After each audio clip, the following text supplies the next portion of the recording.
I was just saying backstage, I've been in the neurotechnology and assistive technology space for about 12 years now, and it's kind of incredible how every year on year I find these demonstrations equally or more compelling, and I'm trying not to cry on side stage, but anyway.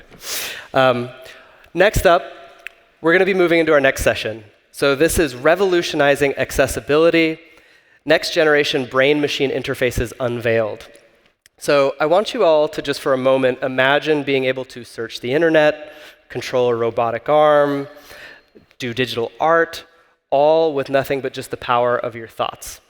I know we're talking about next generation BMIs, but this is actually possible today. And if we're lucky, we'll get to see a demonstration of it. So in a moment, I'm going to bring on Taryn Southern. She's our guide today in exploring how this technology is really going to change the future of movement, creativity, and quality of life, especially for those that are living with severe forms of neurological disorders and injuries.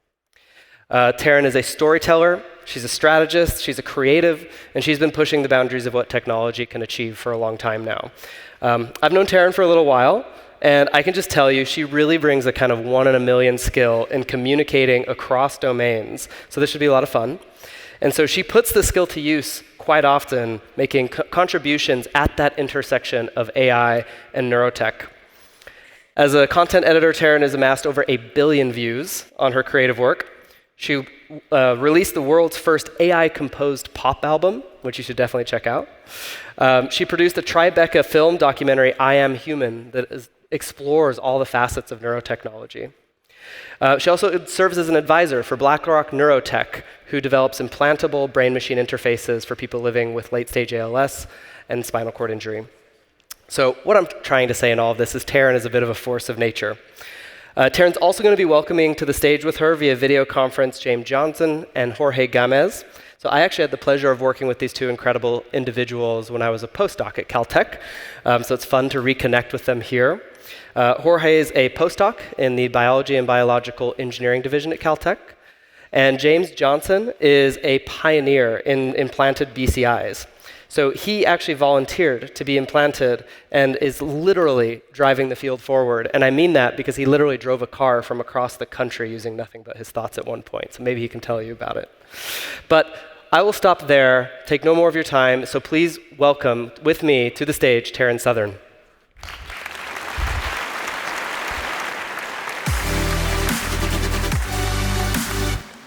It is such a pleasure to be here with all of you today. Thank you so much.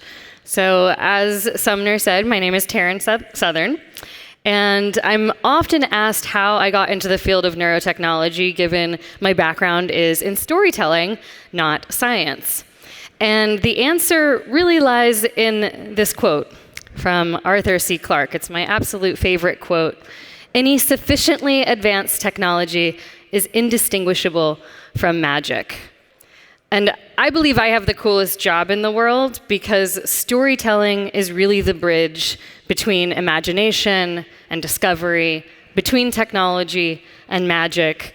Storytelling merges the art of science with the art of possibility. And to me, neurotechnology really represents the pinnacle of this intersection. Just imagine if you could operate a robotic arm, type 90 characters per minute, or surf the internet, sense touch through an external object, all with just your mind. This is no longer the stuff of comic books or sci-fi movies, but of reality. And it's all thanks to this tiny technology, known as a microelectrode array. The one you see here is called the Utah array, and it has 100 tiny silicon electrodes. Each electrode connects to a single neuron in the brain. And when used in concert with an array of technologies, those signals from each neuron are then sent to a decoder where an algorithm converts them into a digital code. So the human brain can connect seamlessly to a digital device, such as a wheelchair, a robotic arm, or a computer. And this allows patients with disorders or paralysis or neurodegenerative diseases to be able to communicate, to feel, and to move once again. And the sum of all of these technological parts is known as a brain-computer interface, also known as a BCI. And in the past 2 decades, we've seen a number of incredible headlines as a result of the research and investment and awareness around the awe-inspiring possibilities of BCIs. Dozens of patients around the globe have used their BCI to defy human limitations, to restore function that they thought was forever lost, to even gain new senses. So in 2016, I set off on an adventure to actually meet some of the faces at the forefront of this technology. And the result was this film called I Am Human. It's a documentary that follows 3 extraordinary individuals and their difficult decisions to pursue invasive brain surgery, the impact on their families, and most importantly, what this technology did for their lives. So you have Bill. Bill was a tetraplegic, and his one wish was to feed himself once again. There was Anne, an artist with Parkinson's, who was desperate to once again pick up a paintbrush and do her art.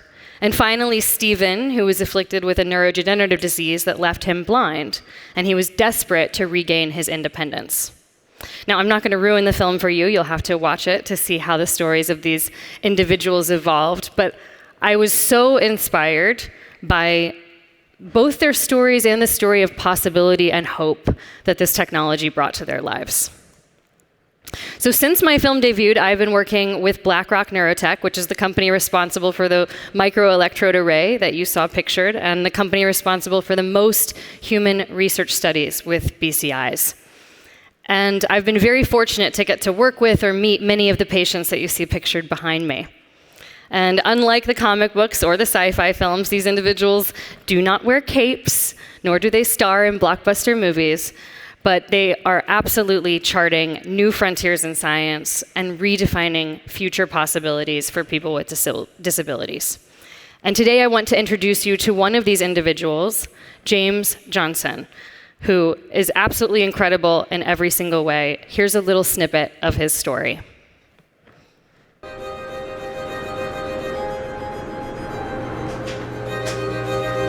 Come on. Who's ready? You ready for beef jerky? That wakes him up. Okay, good boy. Give me this. My name is James Johnson. So here's our patient. I'm a respiratory therapist. And Photoshop is a hobby of mine. Beautiful view. I'm a world traveler. And a thrill seeker.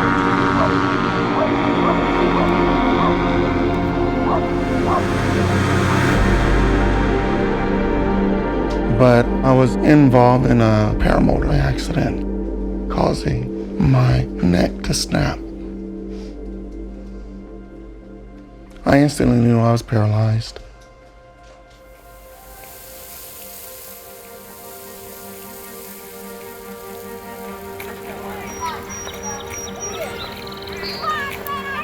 Good morning, James.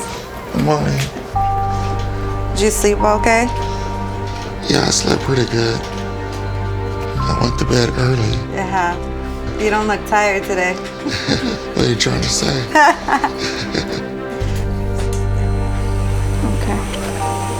Let me focus.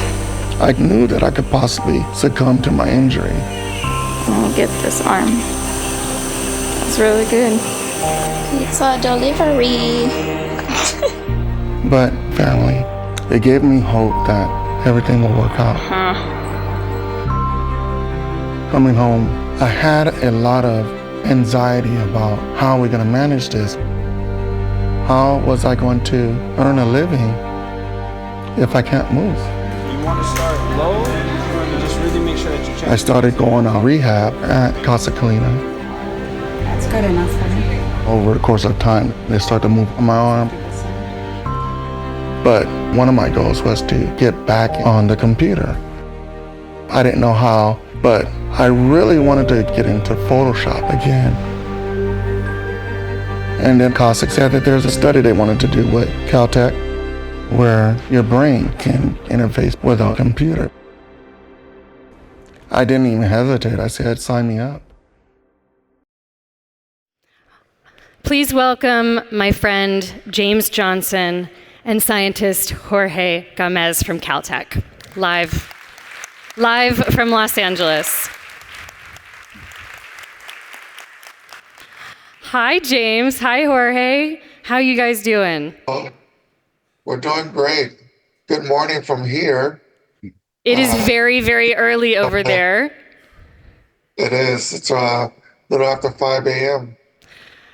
James has been up very, very early, and so we are deeply appreciative of both you and Jorge's commitment to be part of this event with us today. So let's just talk a little bit, James, about your story. You know, in 2017, you had this accident, this paramotor accident that changed everything for you.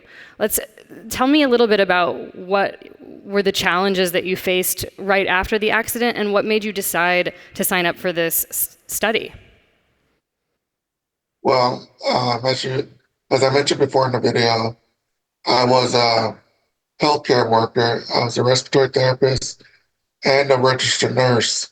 And my career was pretty solid. I was able to give back. I saved, I don't know how many lives throughout the course of my career. Raised a family, kids in college.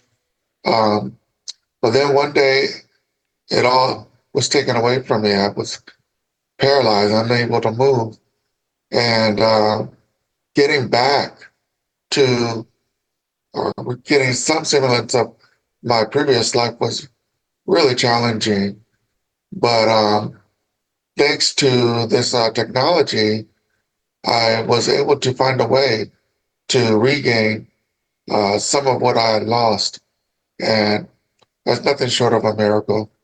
It really is. And now it's pretty obvious what the technology is. We can see it. So, Jorge, tell us a little bit about the process of actually setting James up when he comes into the lab to actually run the experiments.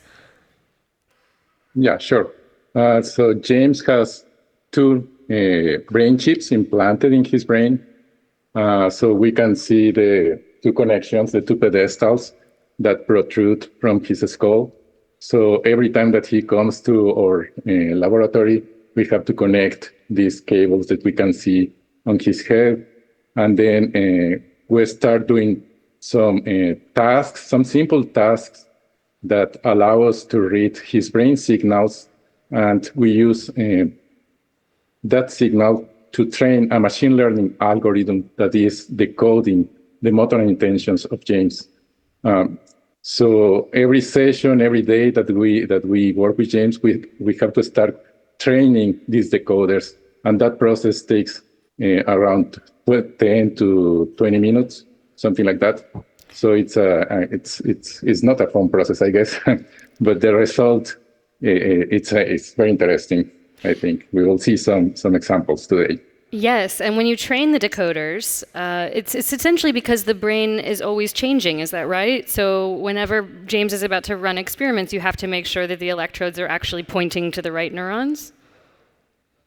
Exactly. The type of electrodes that we use are actually on top of the cortex, on top of the external part of the brain, of James' brain. So actually the little needles that are penetrating the cortex the neurons around it change a little bit every day. So the signals that we are getting are changing in time. That's why we need to let these algorithms know how these neurons are encoding the information in one particular day. So that's why it requires Wonderful. training. Wonderful. Well, I think one of the best ways to actually show the audience here how this works is with a video that we have from James in the lab doing one of his favorite activities. So let me go ahead and play that. Next slide. There we go. All right, James, you ready? I'm all set. And I came across this program where your brain can interface with a computer. I'm just going to do a quick test. I didn't even hesitate. I said, sign me up.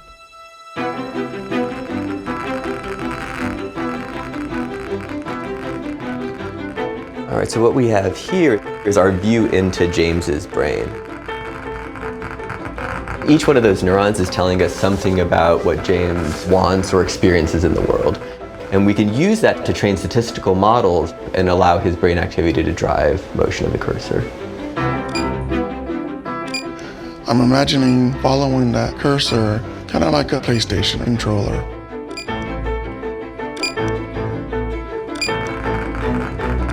To think that I can control the computer, the cursor, just by thinking about it is mind-blowing.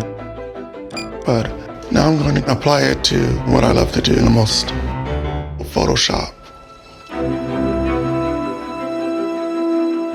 So right now I'm just going to do a simple blend of 3 different photos.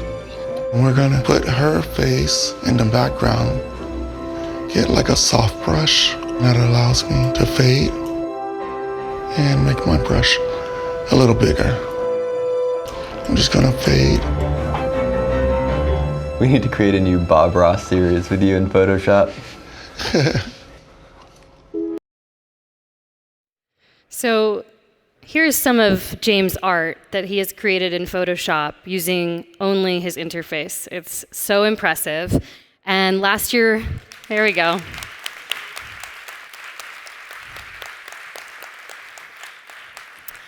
And last year, we were so pleased to open a special exhibit at AAAS in Washington, D.C., featuring the art of James and several other BCI research participants. And if you are interested in having a piece of art for your own collection, you will have to find James online. I'm sure that he can make something work for you. So we'll come back to you, James and Jorge. James, tell me, out of all the activities that you do, and we'll showcase a few of the other activities with your BCI as well, is art your favorite? And tell us a little bit about what you hope to be able to do in the near term. Art is one of my favorite pastimes.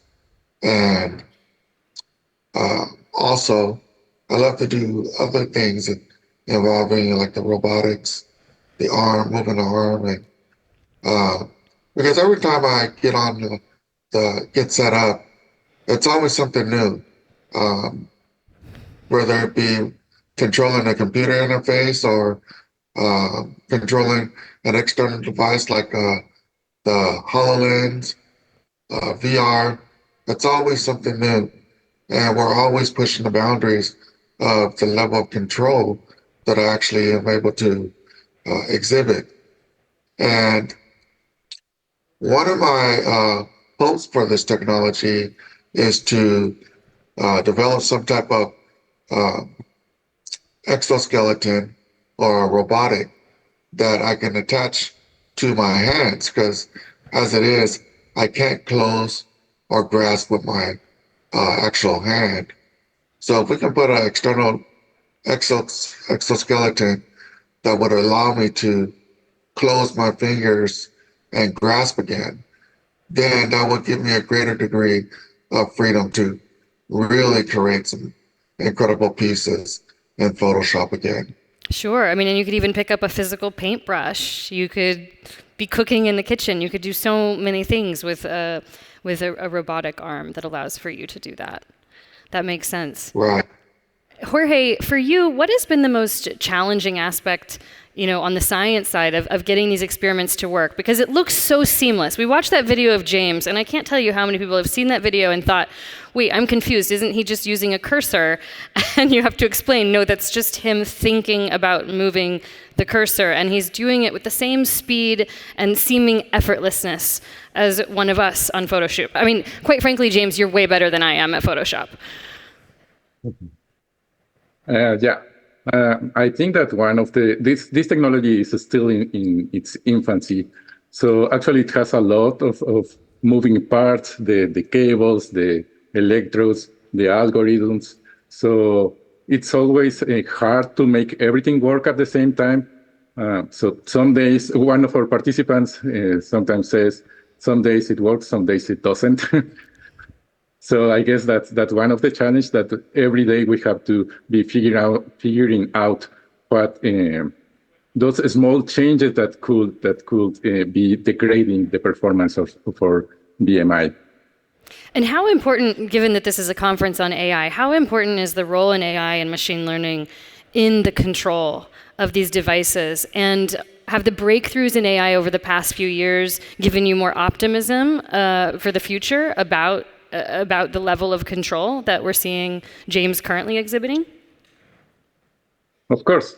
Yeah, actually, I think that in our field, AI is being underused.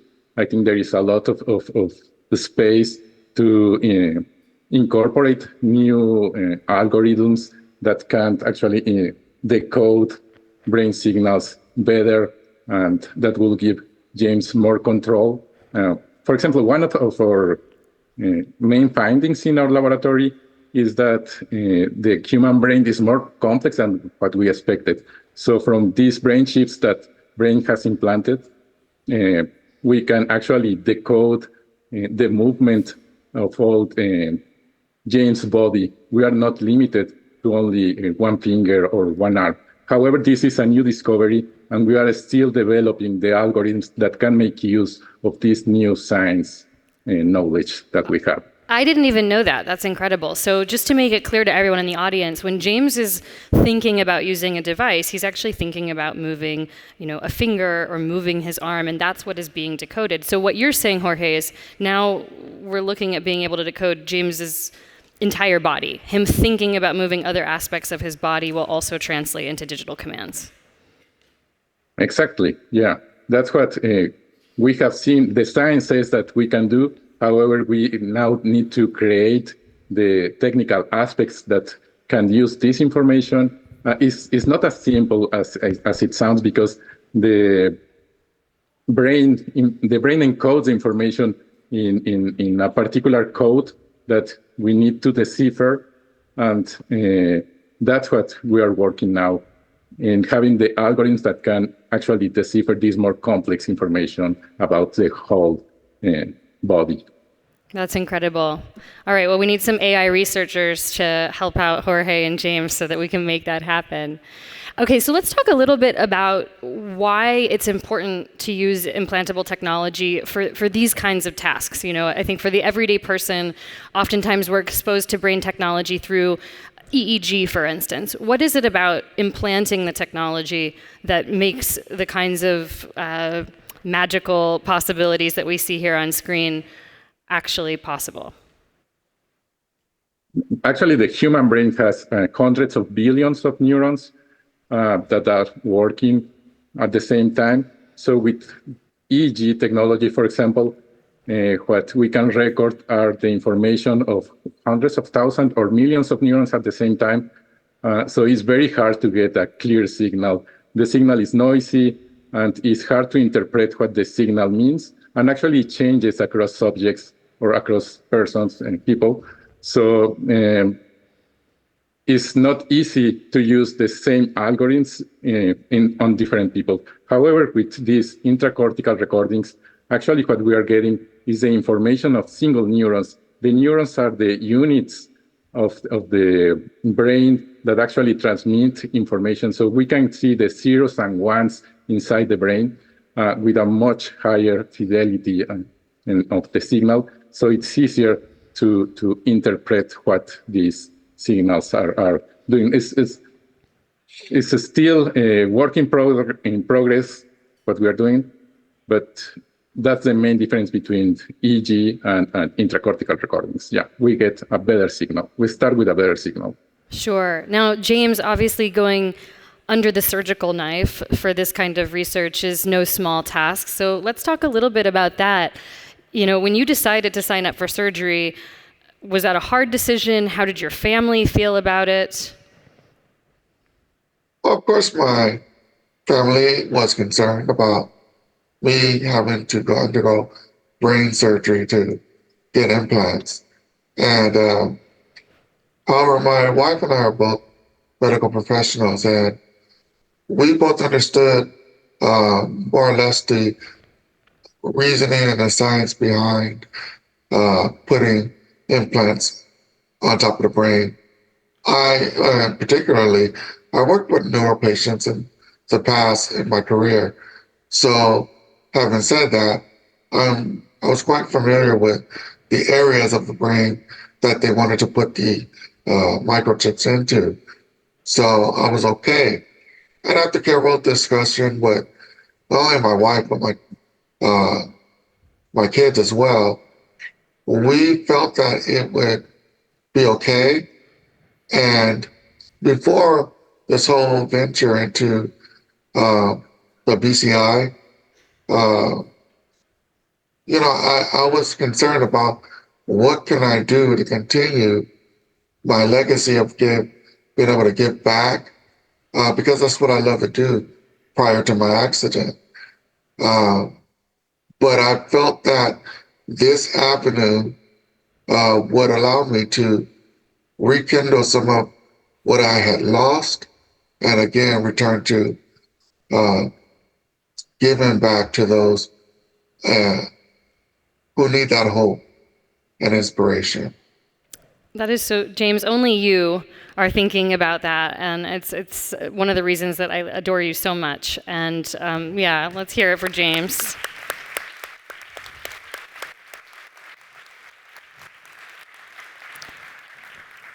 And it's interesting, James, you're one of only several dozen people who've actually had these implants. How does that feel to be part of this pioneering research, to be pushing the boundaries? And in a second, I want to play some videos and have both of you talk about what's happening, but I also want to hear about what's sort of next on the horizon for you, James, and for Caltech. For me, it's the discovery of what we can apply, what we're decoding in a real world sense. For example, when I control a robotic arm, it's so many complex algorithms being pulled from the decoder. You don't think about these things in your normal life, but how much pressure to apply without crushing the cup with a robotic arm. These are things that I'm actively considering when I'm utilizing these or doing these tasks. How fast can I move the cup from one end to another? All these things are being picked up as separate individual neurons, but all working in concert together, and understanding those abilities is just so incredibly fascinating to me. And we're always discovering new things. For example, when I do use the robotic arm, believe it or not, I'm able to have a tactile feedback. In other words, I can literally feel the arm moving. I can feel the fingers grasping. And so my mind is being stimulated to believe that that robotic limb is my actual limb. So these are things we discover at every day, something new. So I believe that this technology will eventually be available for a whole host of individuals with brain injuries, spinal injuries, amputees. It's just sky's the limit at this point. I can imagine a scenario in 10 years, 15 years, maybe less, where you are wearing a VR headset and a robotic arm robot is sent into an area of disaster where humans cannot go. And you're able to actually check pulses, administer CPR, do certain things, look through rubble, because you have tactile feedback by way of embodying this robotic arm. That is just one of so many examples of ways that you could do something that the rest of us actually would not be able to do. Right. We are on the cusp of something incredible at this point. Well, even what we're doing in the lab now, well, this is my home. We're set up in my house to do our research now. Well, we're on the cusp of doing incredible things. I mean, I am driving in VR right now, a vehicle, control every aspect of the vehicle, accelerating, turning, braking. One of the tasks that we are working with is my reaction time. For you, when you react to anything that comes your way, such as someone crossing the road and you have to slam on your brake,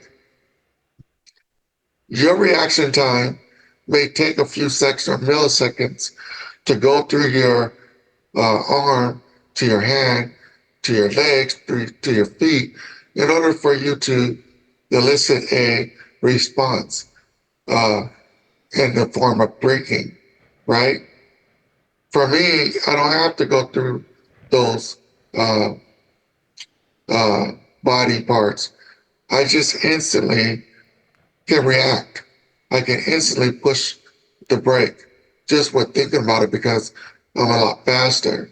So it may take you 0.6 milliseconds where it would take me 0.1, 0.5 milliseconds.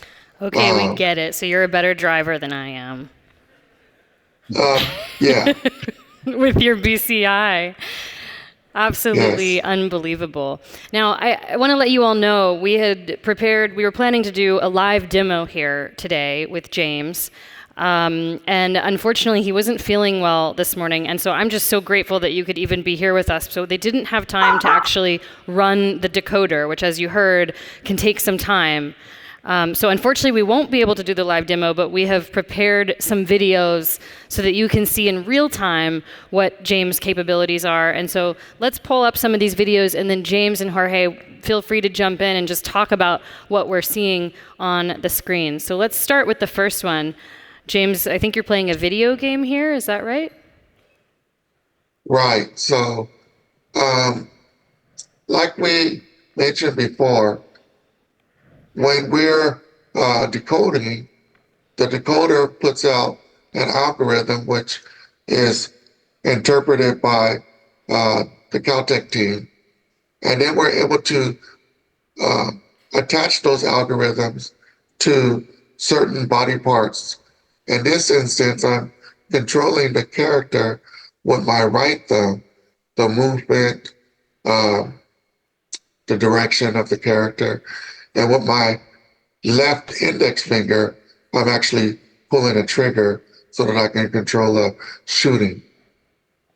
Amazing. Yeah, actually, our PMI it has different output modules, and in this case, James is using the one where he can control a computer, so he can play games in the computer or use applications in the computer. We have another one here of James playing chess. And this was, I think, done at your home, James. I'm sure it's been nice to have the, oh good, there it is. I'm sure it's been nice to have this set up at home. This was new for you, right? I mean, most of the time you had to go to the lab to do everything, but now you can actually do some of these activities from home. Yeah, it's really, really fun to be at home. We can get things set up really quick and get going. We run our research and everything 3 times a week, sometimes more depending on what we have to prepare for. But being able to control the environment, such as games and whatnot, at least once a week, we're able to do the things that I really enjoy. Here's another one. This is actually my favorite clip of you controlling a robotic arm to grasp a cup of coffee, an empty cup of coffee. I mean, this is amazing. And it looks like you're also talking, which was one of the things we were going to showcase today in the demo, is how easily you're able to use the interface while also speaking and thinking about other things. So that multitasking element.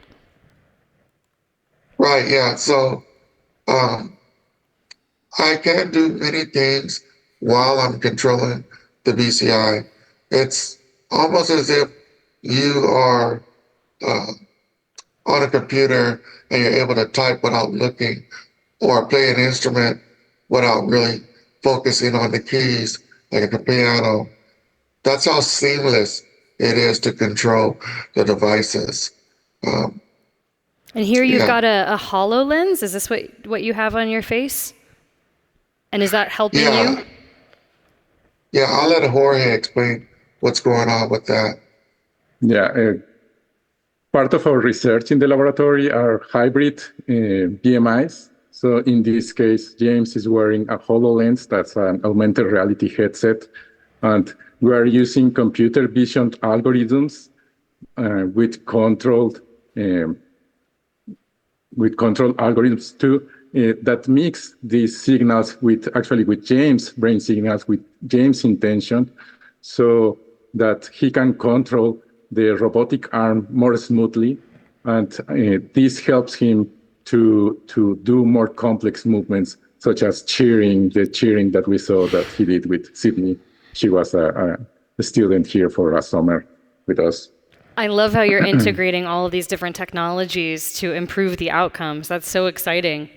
Now, there's one other experiment that you've been working on that for now is fairly top secret, but we can show the audience a little teaser of what's to come.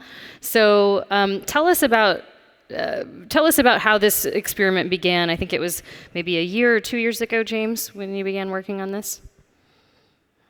Right. So the people at BlackRock Neurotech, the developers of the Utah Array, which is the little chip that you saw earlier, along with Caltech, and also a major automobile developer, we've all teamed up to create a device that will allow me to drive. Now, that's about as much as I can tell you right now, but I will say that we have had a lot of success. So you guys will just have to stay tuned for that. Yes, stay tuned for that.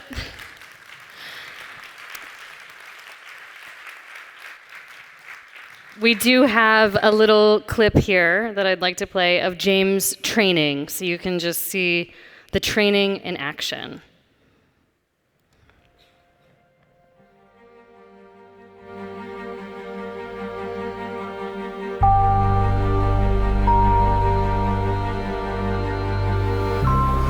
Yeah, it doesn't look that bad now. Just fine tune it. Are you trying to stay in a lane, or? Yeah, I'm trying to stabilize it. We're doing pretty good.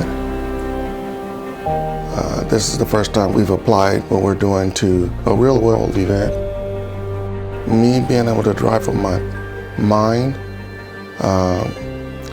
is pretty impressive. No one else is doing that. So I'm really happy to be a part of this project. Getting behind the wheel again, actually sitting in the front seat, in the driver's seat, that's gonna be pretty awesome because it's been almost 5 years now. And 5 years of sitting in the back seat, being at the mercy of my teenage son driving, it'd be great to finally have some control for myself.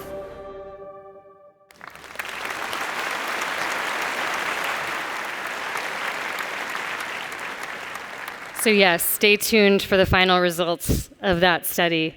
James and Jorge, before we close out, I'd just love to hear from both of you what your hopes are for the near future with this technology. You know, there are a lot of people out there who hear of a brain-computer interface and they feel scared or nervous about what that means. Talk a little bit about what it's meant for you and where you hope that this will go in the next 3 to 5 years.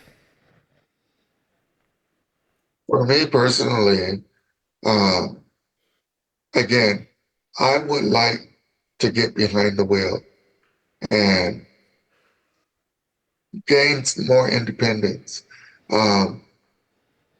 Gain more independence within my environment and be able to just use an attached limb to open a door so I can go outside whenever I want to. We're ever so close to having that reality. We just have to let the chips fall in the order and put No one pun step in intended. front of the other, right? And I believe that we will get there even in my own lifetime. And I am considered a pioneer, but the reality is these guys have been doing this at BlackRock and Caltech for well over 15 years. And right now, I think we're reaching the pinnacle in the development of this technology and also in concert with AI to where these things are a real possibility now. It's not just ifs, what ifs. It's when at this point. What about you, Jorge? Yeah. So I think that this technology is mainly, at the moment, is still like a laboratory technology. We see these short demonstrations, but what I think that we will start to see is real life applications. I think that this technology is ready to be used in daily life. There is still a room for improvement, of course, but I would like to see all these new applications that makes our participants' life better. Wonderful. And if we have anything to do with it at BlackRock Neurotech, we hope to make that happen and make that a reality. Thank you both for joining us so early in Los Angeles. We're so appreciative. And a big round of applause for Jorge and James. Thank you for showing us what's possible.